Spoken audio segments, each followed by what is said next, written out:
পোলাও রান্না শুরু করছি। তো বেশিরভাগ তো পোলাও সাদা করেই রান্না করা হয়।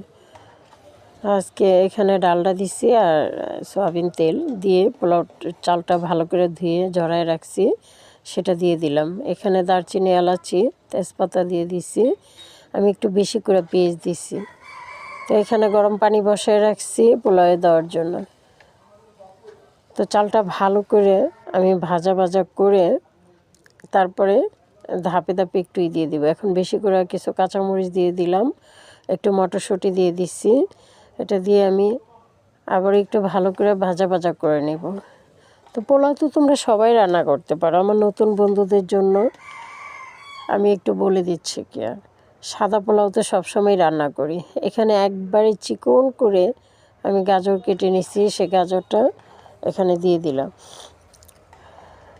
এই যে ভাজাটা হচ্ছে, ডালটার যে একটা গ্রান, এত ভালো লাগতেছে, মনে হচ্ছে যে পোলাও খেয়ে ফেলছি, পেট ভরে গেছে। অনেক দিন পরে ডালটা দিয়ে রান্না করলাম। তো এখানে অল্প পরিমাণে আমি লিকুইড দুধ দিয়ে দিছি আর গরম পানিটা দিয়ে দিলাম। তো এই তো ফাইনালি দেখো কত সুন্দর হয়েছে। সাদা পোলাওটার মধ্যে একটু মটরশুঁটি, একটু গাজর দিলে কিন্তু কালারটা অনেক সুন্দর আসে।